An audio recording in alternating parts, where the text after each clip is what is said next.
സത്യം പറഞ്ഞാൽ ഒറ്റയ്ക്കായതിനു ശേഷമല്ലേ ചേച്ചി കൂടുതൽ ലൈഫ് എൻജോയ് ചെയ്തത്? അതെ, ലൈഫ് കൂടുതൽ എൻജോയ് ചെയ്തു.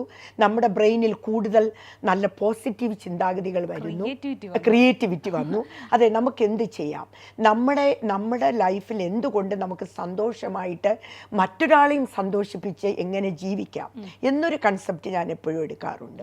എപ്പോഴും ഞാൻ എൻ്റെ കൂടെ നിൽക്കുന്നവരെ ഒരുപാട് സന്തോഷിപ്പിക്കാൻ ശ്രമിക്കുന്ന ഒരു വ്യക്തിയാണ്. ഒരുപക്ഷെ മാരേജ് ലൈഫിൽ തന്നെ ആയിരുന്നു ഇപ്പോഴെങ്കിലും ഇപ്പോൾ ചേച്ചിക്ക് ഇവിടെ വന്ന് ഇങ്ങനെ ഇരിക്കാൻ പറ്റില്ലായിരുന്നു. അതെനിക്ക് പറ്റില്ലായിരുന്നു. ആ ലൈഫിലായിരിക്കും ഫുള്ള് കാര്യങ്ങൾ.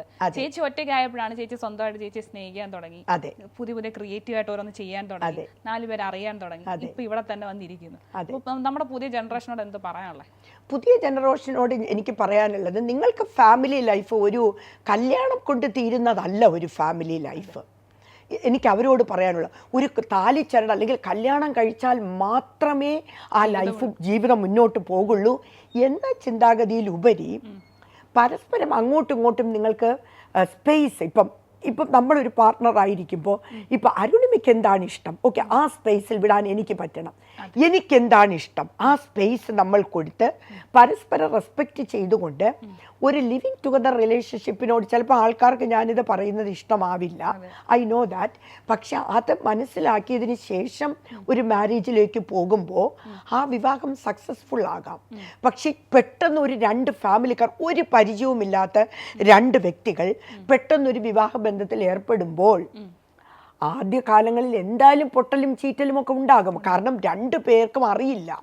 അപ്പം എൻ്റെ ഒരു കൺസെപ്റ്റിൽ ഞാൻ കൾച്ചർ ഡിഫറൻസ് കണ്ടിട്ടുള്ള വ്യക്തി എന്നുള്ള നിലയിൽ കുറച്ച് മനസ്സിലാക്കിയതിന് ശേഷം കുറച്ച് അടുത്തറിഞ്ഞ് 2 പേരുടെ പോരായ്മകൾ എന്താണ് അത് നമ്മൾ പരിഹരിച്ച് അത് അക്സെപ്റ്റൻസ് എന്ന് പറയും, അത് അക്സെപ്റ്റ് ചെയ്തുകൊണ്ട് നമ്മുടെ പോസിറ്റീവിനെയും നെഗറ്റീവിനെയും അക്സെപ്റ്റ് ചെയ്തുകൊണ്ട് പോകുന്ന ഒരാളാണെങ്കിൽ ആ ലൈഫ് സൂപ്പറായിട്ട് മുന്നോട്ട് പോകും. പക്ഷേ ചേച്ചിയുടെ 23ാമത്തെ വയസ്സിലല്ലേ കല്യാണം കഴിഞ്ഞത്? അതെ. അപ്പൊ ആ സിസ്റ്റം തന്നെ ഇപ്പോഴും കേരളത്തിൽ പലയിടത്തും ഫോളോ ചെയ്യുന്നുണ്ട്. അതായത് പടക്കം മുട്ടുന്നതിന് മുന്നേ പിടിച്ച് കെട്ടിക്കുന്ന ഒരു സമ്പ്രദായം ഇപ്പോഴും ഉണ്ടോ? ഇപ്പോഴും ഉണ്ട്. എത്ര പേര് വേണം, ഇഷ്ടം പോലെ ഉണ്ട്. ആ ഒരു സിസ്റ്റം തന്നെ ഇപ്പോഴും അറിയാത്ത 2 ആൾക്കാരെ തമ്മിൽ കല്യാണം കഴിപ്പിക്കുക, പൊട്ടലും ചീറ്റലുമായിട്ട് അഡ്ജസ്റ്റ് ചെയ്തു പോകുന്ന ഒരുപാട് ഫാമിലീസ് ഉണ്ട്, ഈ ജനറേഷനിലും ഉണ്ട്. അപ്പം UK-ലൊക്കെ ഇപ്പൊ അങ്ങനെയല്ലല്ലോ, കുറെയൊക്കെ വ്യത്യാസം. UK-ലെല്ലാം ലിവിങ് ടുഗദർ. ഇപ്പൊ അവർക്ക് അവിടെ ഇപ്പൊ എന്റേതിപ്പം 2 ഇതാണ് എന്ന് പറഞ്ഞ് ഇവിടെ ആൾക്കാർ ഭയങ്കര പൊട്ടലും ചീറ്റലുമാണ്. അവിടെ 6ഉം 7ഉം 8ഉം ഡിവോഴ്സുകളാണ്. അവർക്ക് ഇത് ഉടുപ്പ് മാറ്റുന്ന പോലെ അവർക്ക് അതൊന്നും പ്രശ്നമേ ഇല്ല. ഇപ്പൊ അവർക്ക് പറ്റിപ്പോവാൻ പറ്റുന്നില്ല, അവർ is fine, okay, that's okay. ഇപ്പൊ എൻ്റെ കൂടെ വർക്ക് ചെയ്യുന്ന എല്ലാം യങ്സ്റ്റേഴ്സാണ്. 22 വയസ്സ്, 19, ഒരു 20 വയസ്സുള്ള ആ കൊച്ചിന് 6-7 relationship. Is all right Reena, we don't want, I don't want, okay, that's okay, we are going to move on with another one.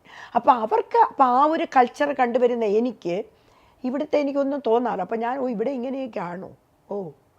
ഇപ്പോഴും ഉണ്ട് മറ്റേ പഴയ പരിപാടി ഉണ്ടല്ലോ, അമ്മായിമ്മ പോര്, സ്ത്രീധന പീഡനം. പിന്നെ എത്ര പേരാ ഇപ്പം ആത്മഹത്യ ചെയ്തത്? ലേറ്റസ്റ്റ് അതെല്ലാം വെട്ടികളാ ആത്മഹത്യ.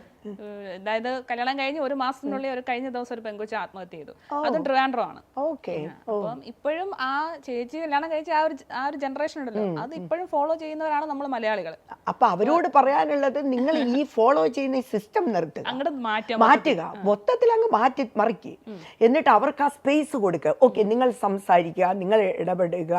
നിങ്ങൾ ഇപ്പൊ ഞാൻ താമസിക്കുന്ന വീട്ടിലെ തന്നെ എത്രയോ കുട്ടികൾ അവർ പറഞ്ഞിരിക്കുന്ന ആ അമ്മ തന്നെ പറയൂ, നിങ്ങൾ എൻജോയ് ചെയ്യുക. അവർ പാരീസിൽ പോകുന്നു, അവർ ഫ്രാൻസിൽ പോകുന്നു, പല അവർ ബോയ് ഫ്രണ്ട് ഗേൾ ഫ്രണ്ടാണ്.